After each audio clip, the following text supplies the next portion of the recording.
السلام عليكم ورحمة الله وبركاته. الحمد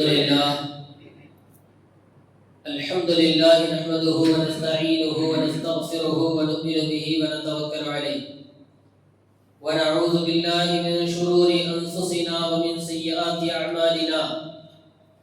من يهده الله فلا مضل له ومن يضلله فلا هادي له. ونشهد أن لا إله إلا الله وحده لا شريك له ونشهد أن سيدنا ومولانا محمدا عبده ورسوله. أما بعد، فقد قال الله تعالى في كلامه القديم والفرقان المجيد بعد أعوذ بالله من الشيطان الرجيم بفضل بسم الله الرحمن الرحيم. يا أيها الذين آمنوا اتقوا الله ولتنظر نفس ما قدمت لغد واتقوا الله إن الله خبير بما تعملون. صدق الله مولانا العظيم.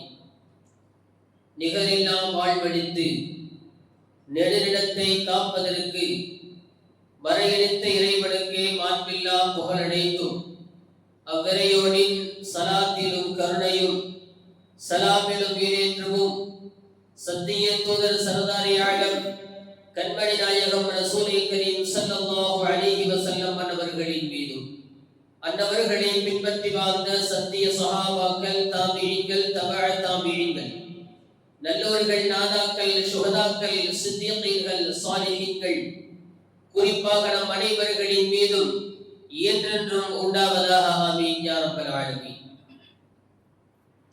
சங்கை குறித்தால் அல்லாஹ்வின் நல்லடியார்களே, அல்லாஹ் ஜல்ல ஷானஹு வ தஆலா நமக்கெல்லாம் ஈமானை, இஸ்லாத்தை நசீபாக்கி கண்மணி முஹம்மது ரசூலுல்லாஹி ஸல்லல்லாஹு அலைஹி வஸல்லம் அன்னவர்களின் உம்மத்தினர்கள் என்கிற பெரும் பாக்கியத்தையும் அல்லாஹ் நமக்கு தந்திருக்கிறான். அல்ஹம்துலில்லாஹ். சங்கைக்குரியவர்களே, நாமெல்லாம் உலக அழிவினுடைய விளிம்பில் நாம் இருக்கிறோம். உலகம் என்பது ஒரு நாள் அழிந்துத்தான் போகும். நாம் காணும் காட்சிகள், நாம் பார்க்கிற பொருட்கள் எதுவும் ஒரு நாள் இல்லாமல் தான் போகும். நம் மனிதன் எதற்காக படைக்கப்பட்டிருக்கிறான் என்பதை அல்லாஹு தஆலா மிக தெளிவாக சொல்லுகிறார். நீங்கள் உங்களில் யார் சாலிஹான வணக்கங்களை செய்கிறார்கள் என்று சோதிப்பதற்காகத்தான் உங்களை நாம் மௌத்தையும் ஹயாத்தையும் நாம் படைத்திருக்கிறோம் என்று அல்லாஹ் தெளிவாக சொல்லி காட்டுகிறார். சங்கைக்குரியவர்களே, இந்த உலகத்தில் வாழக்கூடிய நாம் அர்த்தத்தோடு வாழ வேண்டும். ஒரே ஒரு வாழ்க்கை தான், இரண்டு வாழ்க்கை கிடையாது. மௌத்தாயிட்டோன்னு சொன்னா மூத்தா போனவங்க திரும்பி வந்து வாழ்ந்ததாக வரலாறே கிடையாது. ஒரே ஒரு வாழ்க்கையை நாம் அல்லாஹ்வுக்காக முறையாக வாழ்ந்தாக வேண்டும். அதே நேரத்தில் ஒரே ஒரு மௌத்து தான், இரண்டு மௌத்து, மூணு மௌத்து கிடையாது. ஒரே ஒரு மௌத்தை அல்லாஹ்வுக்காக வேண்டிய மௌத்தாக வேண்டும். உலகத்தில் வாழுவதும் அல்லாஹ்வுக்காகத்தான், மரணிப்பதும் அல்லாஹ்வுக்காகத்தான். நம்முடைய வாழ்க்கையை அந்த அடிப்படையில் நாம் அமைத்துக் கொள்ள வேண்டும். அல்லாஹ் குர்ஆனில் அழகாக கேட்கிறான், யா அய்யுஹல்லதீன ஆமனு தக்குல்லாஹ், ஈமான் கொண்ட விசுவாசிகளே, நீங்கள் தக்வாவோடு இருங்கள், பயபக்தியோடு நீங்கள் இருங்கள். வல் தன்துர் நஃப்சும் மா கத்தமத் லிகதி, நீங்கள் உங்களுடைய ஆத்மா எதை முற்படுத்தி வைத்திருக்கிறது நாளைக்காக வேண்டி என்பதை ஒவ்வொரு ஆத்மாவும் அதை பார்த்து கொள்ளட்டும் என்று அல்லாஹ் சொல்கிறார். நாளைக்காக நாம் எதை தயாரித்து வைத்திருக்கிறோம்? நாம் நம்முடைய முடிவுகளை நோக்கி சிந்திக்க வேண்டிய கட்டாயம் நமக்கெல்லாம் இருக்கிறது. நமக்கான முடிவுகள் என்ன? தேர்தல் நடந்ததுனால தேர்தலுடைய முடிவை நோக்கி நாம் ஒரு பக்கம் யோசிப்போம். அது ஒரு பக்கம் இருக்கட்டும், என்ன முடிவு வேணாலும் வந்துட்டு போகட்டும். நமக்கான முடிவு என்ன? நாளைக்கு நாம் நல்லவர்களுடைய பட்டியலில் சேர்ந்திருப்போமா, தீயவர்களுடைய பட்டியலில் சேர்ந்திருப்போமா? உலகத்தில் நம்முடைய வாழ்க்கை எப்படி அமைந்திருக்கிறது? நபி ஸல்லல்லாஹு அலைஹி வஸல்லம் அவர்கள் அருமையாக சொன்னார்கள், மனிதன் எப்படி வாழுகிறானோ அப்படியே தான் மரணமும். வாழ்ந்து நல்ல விதமா வாழ்ந்துட்டு தீய மௌத்தை அல்லாஹ் கொடுக்கவே மாட்டான். அல்லாஹ் அநியாயம் செய்ய மாட்டான். அல்லாஹ் அநியாயம் செய்ய மாட்டான். நாம் நம்முடைய வாழ்க்கை எப்படி அமைந்திருக்கிறது என்று சற்று யோசித்து பார்க்க வேண்டும். நாம் உலகத்தில் அறிவாளிகளாக இருக்கிறோமா, முட்டாள்களாக இருக்கிறோமா? நபி ஸல்லல்லாஹு அலைஹி வஸல்லம் சொன்னார்கள், அறிவாளி யார் தெரியுமா? யார் தெரியுமா புத்திசாலி? அவர் தன்னுடைய ஆத்மா நாளைக்காக எதை மறுமை வாழ்க்கைக்காக தயாரிப்பு செய்யக்கூடிய ஆத்மா, அந்த ஆத்மாவை பெற்றவன் தான் புத்திசாலி. மௌத்துக்கு பிறகு உள்ள வாழ்க்கைக்காக இந்த உலகத்தில் அவர் தயாரிப்பு செய்வான். மௌத்துக்கு பிறகு நாம எப்படி இருக்க போறோமோ என்று யோசித்து அதற்கான தயாரிப்புகளை அவன் மேற்கொள்வான். அவன் தான் புத்திசாலி. முட்டாள் யார் தெரியுமா? மனோ இச்சையின் படி நடப்பான். மனசு என்ன சொல்லுதோ அதை தான் செய்வான். மனம் போன போக்கில் வாழுவான். பேருக்காக இறைவனை அவன் ஆசை கொள்வான். இறைவன் அப்படிங்கிறதுக்காக சும்மா ஆசை கொள்வானே தவிர்த்துட்டு உள்ளபடி இறைவனை நேசிக்க கூடியவனாக அவன் இருக்கவே மாட்டான். அப்படி நாம் இருக்கக்கூடாது. உலகத்தில் வாழும் காலங்களில் அல்லாஹ்வுக்காக வேண்டி நாம் என்ன செய்திருக்கிறோம்? எல்லாமே முற்பகல் செய்யும் பிற்பகல் விளையும். நாம் இப்பொழுது செய்வது நமக்கான ஆகாரங்களாக நமக்கு பின்னால் நம்முடைய மௌத்துக்கு பிறகு வந்து நிற்கும். அல்லாஹ் அழகாக நம்மை பார்த்து சொல்லுகிறான், நீங்கள் என்னிடத்தில் தான் வரப்போகிறீர்கள். நாம் எல்லாம் ஒரு நாள் எங்க தான் போவோம்? முட்டி மோதி கடைசியில ஃபைனலா நாம போய் நிக்க போற இடம் எல்லாரும் ஒரே இடத்துல தான். நல்ல பெரிய பணக்காரரா வாழ்ந்ததுனால பெரிய மெஜாரிட்டியா நாளைக்கு மறுமையில பெரிய சுகபோகமான இடத்துல நிப்பாரா? நாளைக்கு மறுமையில் ஆணையற்ற நிலையில் மனிதன் இருப்பான். ஆடையற்ற நிலையில் இருப்பதை கூட அவன் உணர மாட்டான். ஆடை இல்லாமல் இருக்கிறோமே என்று கூட அவனுக்கு தெரியாது. தன்னிலை மறந்த ஒரு நிலை அந்த மறுமையினுடைய நிலை. அந்த இடத்துல நாம தேர்ச்சி பெற வேண்டும் என்றால் உலகத்தில் வாழும் காலங்களில் பிரயோஜனமான வாழ்க்கை வாழ வேண்டுமா இல்லையா? திருமணத்திற்கு எத்தனை ஏற்பாடுகளை நாம செய்யறோம்? வீடு கட்டுறதுக்கு எத்தனை ஏற்பாடுகளை செய்யறோம்? பயணம் போகணும், எத்தனை ஏற்பாடுகளை செய்யறோம்? ஏதாவது குறைகளை வைக்கிறோமா? வீடு கட்டுறதுன்னு அதுக்கு எத்தனை ஷோ பண்றோம்? எத்தனை விஷயங்களை நாம தேடி ஓடி பார்க்கிறோமா இல்லையா? சராசரியான வீடு கட்டவா நாம யோசிக்கிறோம்? வீடு கட்டுறதா இருந்தாலும் தங்கறதுக்கு ஒரு வீடு தானே, எப்படி இருந்தா என்ன? யதார்த்தமா சாதாரணமாக ஒரு வீடு கட்டலாம்ல. நாம அப்படி யோசிக்க மாட்டோம். தேடி ஓடி சென்று எந்த இடத்துல எதை வைக்கிறது, அலமாரி எங்க வைக்கிறது, நீரோடி எங்க வைக்கிறது, ஏசி எங்க மாற்றுறது, எந்த மாதிரியான ஃபேன் போடுறது, கதவை திறக்கிறதுக்கு கைப்பிடி எந்த மாதிரி வைக்கிறது, நிலக்கதவு எப்படி வைக்கிறது, டைல்ஸ் என்ன மாதிரி டைல்ஸ் போடுறது, பெயிண்ட் எந்த மாதிரி பெயிண்ட் அடிக்கிறது, எத்தனை ரூபாய்க்கு பெயிண்ட் அடிக்கிறது, ஏகப்பட்ட யோசனைகள் செய்கிறோமா இல்லையா? திருமணத்திற்கும் அப்படித்தானே, எல்லா விஷயங்களுக்கும் அப்படித்தான். பிள்ளைகள் கொஞ்சம் தலையில தொப்பி போட்டு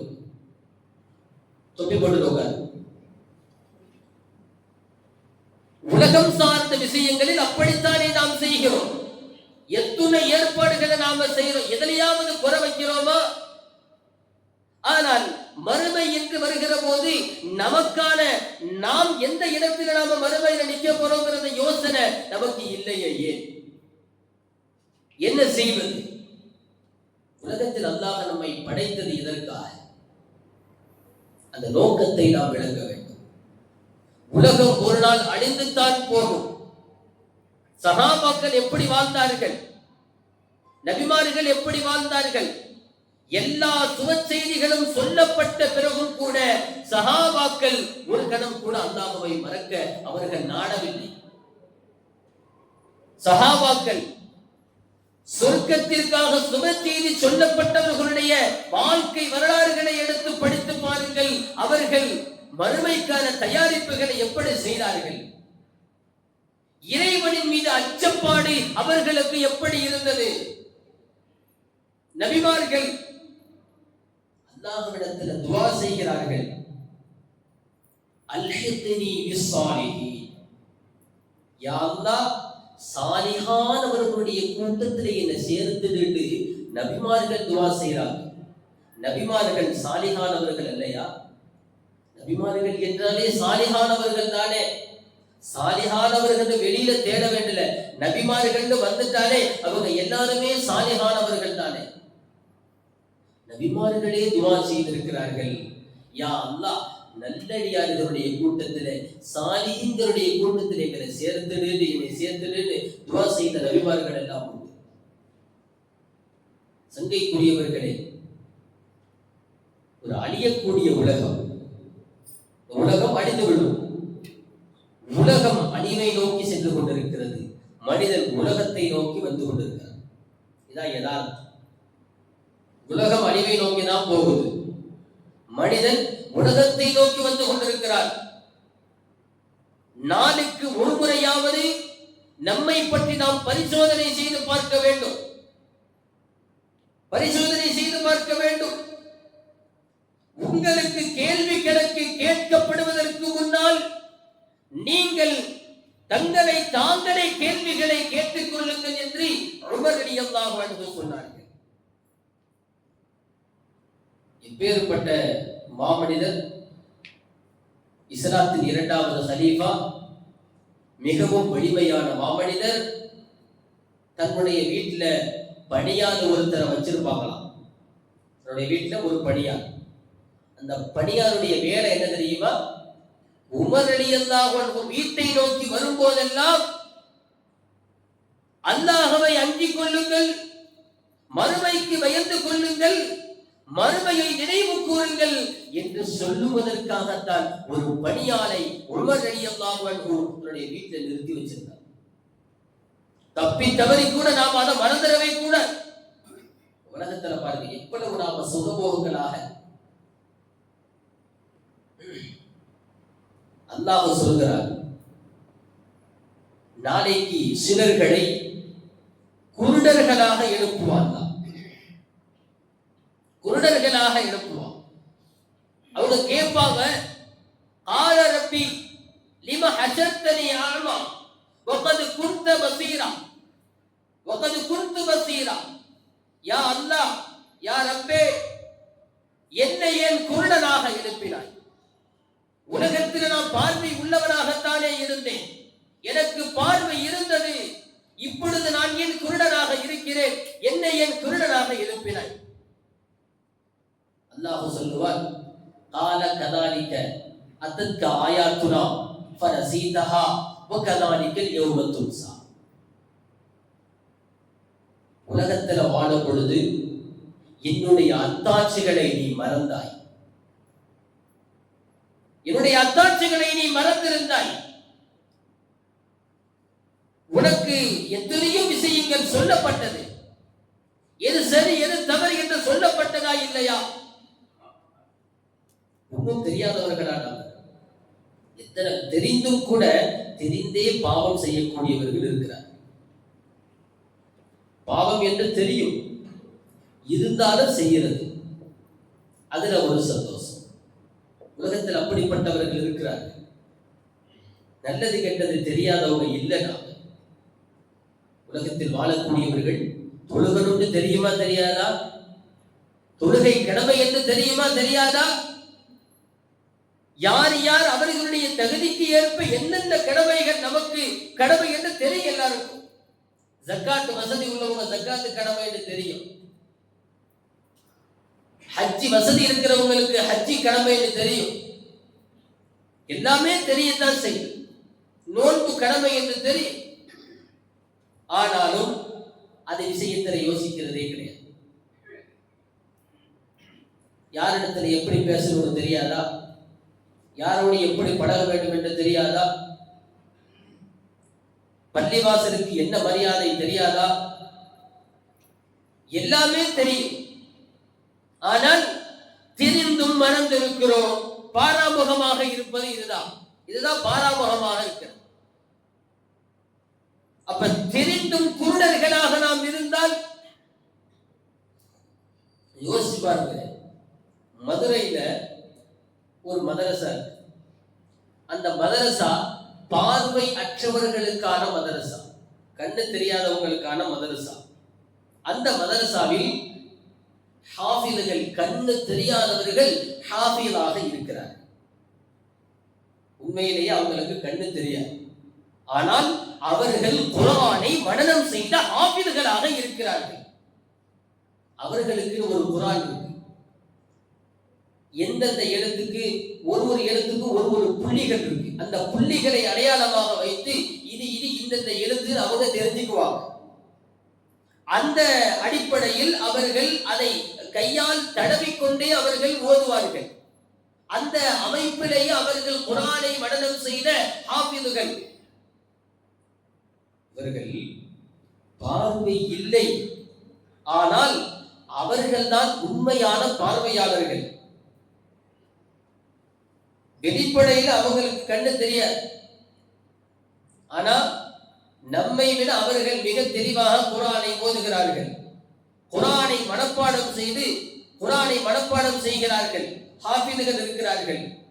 நாம முன்னாடி குர்ஆன் இருந்தாலுமே ஓத மாட்டோமே. உண்மையான குருடர்கள் யார் சொல்லுங்க? யார் உண்மையான குருடர்கள்? ஒரு நாளைக்கு எத்தனை பக்கம் குர்ஆன் ஓதணும் யோசிச்சு பார்த்தோமா?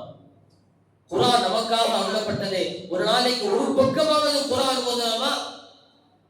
பொதுவாக பள்ளிகள் திறந்து விட்டாலேயே ஊர்ல உள்ளவங்க எல்லாம் என்ன செஞ்ச, நன்மையை நாடி குர்ஆனை வாங்கி கொண்டு வந்து அடிக்கிடுவாங்க. அலமாரியில அதிகமான குர்ஆன் இருக்கு, அதை யாரும் எடுத்து ஓதுற மாதிரி இல்லை.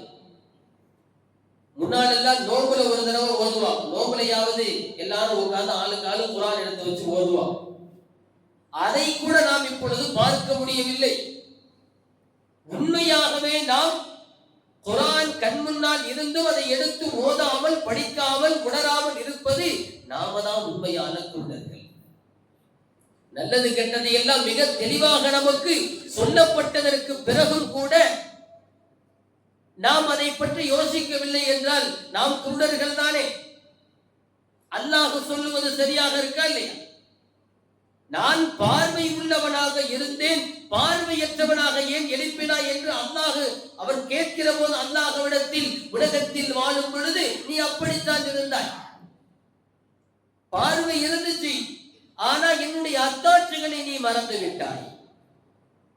மிக தெளிவாக என்னுடைய அத்தாட்சிகள் இருந்தது, அதை நீ மறந்து விட்டாய். வகதாலிக்கல் யௌம துன்சா, அவ்வாறே இப்பொழுது நீ மறக்கப்பட்டு விட்டாய். உன்னைய நாம ஞாபகத்துல வச்சுக்க மாட்டோம். நீ யாருன்னே தெரியாது. யாரு சொல்றது? இந்த வார்த்தையை அல்லாஹ் சொல்றார். நம்மை படைத்த ரப்பு நம்மளை பத்தி நமக்கே தெரியாது, அல்லாஹ்வுக்கு நம்மை விட நன்றாக தெரியும். அந்த இறைவன் நம்மை பார்த்து சொல்லுகிறான், உன்னை யாருன்னே தெரியாது. எப்படி இருக்கும் நிலைமை? அது இறைவன் நம்மை மறக்க வேண்டிய இடமா? அது நமக்கான நல்ல தீர்ப்பை சொல்ல வேண்டிய அந்த நாளிலே இறைவன் நம்மை மறக்கிறான் என்றால் எவ்வளவு பெரிய மோசமான ஒரு நிலையாக இருக்கும். உலகத்தில் வாழும் காலங்களில் இறைவனுக்காக வேண்டி வாழ வேண்டும், இறைவனுக்காக நம்மை அர்ப்பணிக்க வேண்டும். நம்முடைய முடிவை நோக்கி நாம் நம்மை சுய பரிசோதனை செய்து கொள்ள வேண்டிய கட்டாயம் நமக்கு இருக்கிறது. முன்னால் எல்லாம் பரவலாக நன்மைகள் பேசப்பட்டுக் கொண்டே இருக்கும். முன்னால ஒரு 20-30 வருஷத்துக்கு முன்னால பார்த்தாலும் கூட பரவலாக நன்மையான விஷயங்கள் பேசப்படும். கூடி உட்கார்ந்து பேசினா நன்மைகளை பேசுவோம், அதெல்லாம் இருந்துச்சு. இன்றைக்கு மாஹவுலே மாறி இருக்கிறது, சுற்றுச்சூழலே மாறி போச்சு. பழகக்கூடிய நண்பர்கள் வித்தியாசமாக இருக்கிறார், குடும்பம் வித்தியாசமாக இருக்கிறது, நம்முடைய படிப்பு வித்தியாசமாக இருக்கிறது, நாம் வேலை செய்யக்கூடிய இடங்கள் வித்தியாசமாக இருக்கு, எல்லாமே வித்தியாசமா இருக்கு. எதுவுமே நன்மைகளை ஏவக்கூடிய விஷயங்களாக இல்லை. அப்படி இருக்கும் பொழுது இந்த நேரத்தில் நாம மிகவும் ஜாக்கிரதையாக செயல்பட வேண்டிய கட்டாயம் நமக்கு இருக்கு. நம்முடைய முடிவை எண்ணி நாம் யோசிக்க வேண்டும். நமக்கு கேள்வி கேட்பதற்கு முன்னால் நாம் கேள்வி கேட்டுக் கொள்ள வேண்டும். இன்னைக்கு தொழுதியா அப்படின்னு நம்மை பார்த்து நாம் கேட்க வேண்டும். 5 வேளை தொழுகை கடமை. ஒரு முஸ்லிமுக்கும் முஸ்லிம் அல்லாதவருக்கும் மத்தியில உள்ள வித்தியாசமே தொழுகை தானே. அதை பத்தி யோசிச்சோமா? ஜும்மாவுக்கு இத்தனை கூட்டங்கள் வருகிறதே, சராசரியா பக்தர்களுக்கு ஏன் பார்க்க முடியல? அப்பெல்லாம் வாங்க சத்தம் காதல விழலையா? வாரத்துக்கு ஒரு தடவை தொழுதா போதும் என்கிற நிலைப்பாடு இன்றைக்கு ரொம்ப சாதாரணமாக வந்துவிட்டது. யோசிக்க வேண்டும். நமக்கான கடமைகளை குறித்து நாம் யோசிக்க வேண்டும். காலையில கண் முடித்தவுடன் நம்மை பார்த்து நாம் பேச வேண்டும். தம்பி, இன்னைக்கு பாவம் செய்யாத, இன்னைக்கு தப்பு செய்யாத. நஃப்ஸ் இருக்குல்ல, ஷைத்தான் இருக்கல்ல, ஷைத்தான் கூட நாம விட்டுருவோம். ஷைத்தான் போராடி பார்ப்பான், முடியலன்னா விட்டுட்டு அடுத்த ஆள்கிட்ட போயிடுவோம். ஆனா நமக்குள்ளேயே இருக்கக்கூடிய நஃப்ஸ் இருக்கு பார்த்தீங்களா, அது நம்மளை விடவே விடாது. ஷைத்தான் என்றைக்குமே தூண்டுதல் மட்டும்தான் செய்வான். எந்த காரியத்தையும் செய்து முடிக்க நிச்சயமாக ஷைத்தான் காரணமே இல்லை. ஒரு தவறு செய்து முடிக்கிறோம் என்றால் அந்த தவறு செய்து முடிக்க நிச்சயமாக ஷைத்தான் காரணமே இல்லை. அவன் தூண்டுதல் தான் செய்வான். அதை கொஞ்சம் பாருன்னு சொல்லுவான். பாருன்னு சொல்ல பிறகு அதை பார்த்து அதை முழுமையாக முடிப்பவர்கள் நாம் தான், நம்முடைய நஃப்ஸ். இந்த நஃப்ஸை நாம் இதுதான் அல்லாஹ் சொல்லுகிறான், யா அய்யுஹல்லதீன ஆமனு தக்குல்லாஹ வல் தன்துர் நஃப்ஸு மா கத்தமத் லிகத். நாளைக்காக உங்களுடைய ஆத்மா எதை முற்படுத்தி வைத்திருக்கிறது என்று நீங்கள் பாருங்கள் என்று அல்லாஹ் சொல்கிறார். நாம் முயற்சி செய்ய வேண்டும். நம்முடைய நஃப்ஸை நாம் கட்டுப்படுத்த வேண்டும். மறுமைக்கான தயாரிப்புகளில் நாம் ஈடுபட வேண்டும். அல்லாஹ் ஜல்ல ஷானஹு வ தஆலா உலகத்தில் வாழும் காலங்களில் இறைவனை முழுமையாக வணங்கி வழிபட்டு வாழுகிற ஒப்பற்ற நசீபை அல்லாஹ் நமக்கு தந்தரல் புரிவானாக. ஆமீன். வ ஆகிரு தஅவானா அல்ஹம்துலில்லாஹி ரப்பில் ஆலமீன். அஸ்ஸலாமு அலைக்கும் வ ரஹ்மத்துல்லாஹி வ பரகாத்துஹு.